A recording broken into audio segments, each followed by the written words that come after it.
ఈ Jio, Airtel and BSNL లాంటి telecom సర్వీసెస్కి internet ఎక్కడి నుంచి వస్తుంది అండ్ మనం వాడే ఇంటర్నెట్ ఎక్కడికి వెళ్తుంది? ఇలాంటి క్వశ్చన్స్కి ఆన్సర్స్ తెలుసుకుందాం పదండి.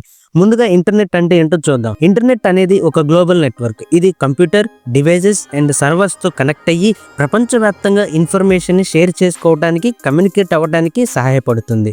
టెలికాం సర్వీసెస్కి ఇంటర్నెట్ ఎక్కడి నుంచి వస్తుందంటే జియో, ఎయిర్టెల్ మరియు బిఎస్ఎన్ఎల్ వంటి టెలికాం సర్వీసెస్ గ్లోబల్గా ఉన్నటువంటి under see fibre optic cable ద్వారా ఇంటర్నెట్ని పొంది దేశవ్యాప్తంగా డిస్ట్రిబ్యూట్ చేస్తాయి. దీని గురించి ఇంకా క్లుప్తంగా చూద్దాం. ప్రతి టెలికాం సర్వీసెస్ అనేవి ఇంటర్నేషనల్ సబ్మరైన్ కేబుల్లకు కనెక్ట్ అవుతాయి. అవి గ్లోబల్ ఇంటర్నెట్ని అండర్ వాటర్ ద్వారా డిస్ట్రిబ్యూట్ చేస్తాయి.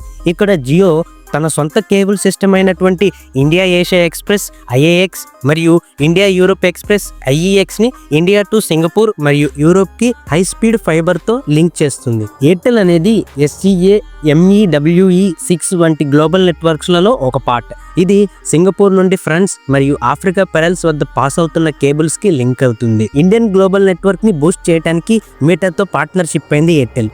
బిఎస్ఎన్ఎల్కి జియోలోనే తన సొంత భారత్ లంక కేబుల్ సిస్టమ్ వంటి అండర్ సీ కేబుల్స్ ఉన్నాయి. ఇది ఇండియా నుండి శ్రీలంకకు కనెక్ట్ అవుతుంది. అడిషనల్ కెపాసిటీ కోసం మరిన్ని గ్లోబల్ ప్రొవైడర్స్తో పార్ట్నర్షిప్ అయింది బిఎస్ఎన్ఎల్. ఈ ప్రతి టెలికాం సర్వీస్ కేబుల్లు ముంబై, చెన్నై, కోచి, త్రివేంద్రం వంటి కోస్టల్ సిటీస్ వద్ద ల్యాండ్ అవుతాయి. వీటిని కేబుల్ ల్యాండింగ్ స్టేషన్స్ గా కూడా పిలుస్తారు. ఇక్కడ డేటా అంతా కలెక్ట్ అయ్యి లార్జ్ డేటా సెంటర్స్ కి పాస్ అవుతుంది. ఈ డేటా సెంటర్స్ ని టెలికాం కంపెనీస్ మేనేజ్ చేస్తుంటాయి.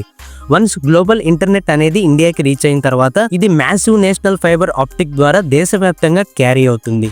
జియో అండ్ ఎయిర్టెల్ కి కొన్ని వందల వేల కిలోమీటర్ల ఆప్టికల్ ఫైబర్ ఉన్నాయి. ఇవి ప్రతి మేజర్ సిటీస్ అండ్ డిస్ట్రిక్ట్ కి లింక్ అయి ఉంటాయి. బిఎస్ఎన్ఎల్ అనేది తన సొంత భారత్ నెట్వర్క్ ని వాడుతుంది. ఇవి rural areas and remote areas కి కూడా రీచ్ అవుతాయి. మెయిన్ ఫైబర్ నెట్వర్క్ ద్వారా ఇంటర్నెట్ ని ఇండివిజువల్ యూజర్స్ కి రెండు ప్రధాన పద్ధతులతో డిస్ట్రిబ్యూట్ చేస్తుంది. Number 1 4G 5G mobile networks. ఇవి కొన్ని వేల సెల్ టవర్ల ద్వారా ఫైబర్ బ్యాక్ బోన్స్ కి కనెక్ట్ అయ్యి ఇంటర్నెట్ ని డిస్ట్రిబ్యూట్ చేస్తాయి. Number 2 broadband connections FITH. Jio fibre, Airtel extreme fibre మరియు బిఎస్ఎన్ఎల్ FITH లాంటి ఫైబర్స్తో కావలసిన ప్లేస్కి డైరెక్ట్గా ఇంటర్నెట్ని ట్రాన్స్ఫర్ చేయొచ్చు లేదా డిస్ట్రిబ్యూట్ చేయొచ్చు. ఇక్కడ ప్రతి సెల్ టవర్ అనేది ఒక మినీ ఇంటర్నెట్ స్టేషన్గా పనిచేస్తుంది.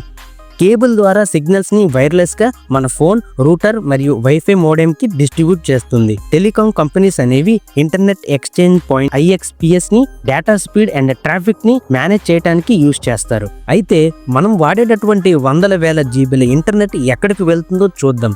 యూజర్స్ ఎప్పుడైతే ఇంటర్నెట్ని యాక్సెస్ చేస్తారో ఇంటర్నెట్ ఆర్ డేటా మన డివైస్ నుండి లోకల్ ఇంటర్నెట్ ప్రొవైడర్ వద్దకు చేరుతుంది. అక్కడ నుండి గ్లోబల్ ఇంటర్నెట్ ఆర్ సర్వర్ వద్దకు చేరేలా చేయబడుతుంది.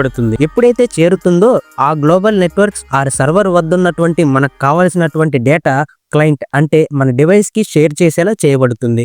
ఆ ఇన్ఫర్మేషన్ ఎంత సైజులో ఉంటుందో మన మొబైల్ డేటా అంత వాడబడుతుంది. అలా మన ఇంటర్నెట్ అయిపోతుంది. So thanks for watching. And ఈ వీడియో మీకు నచ్చినట్టయితే లైక్ చేయండి, షేర్ చేయండి అండ్ సబ్స్క్రైబ్ చేయడం అయితే మర్చిపోవద్దు.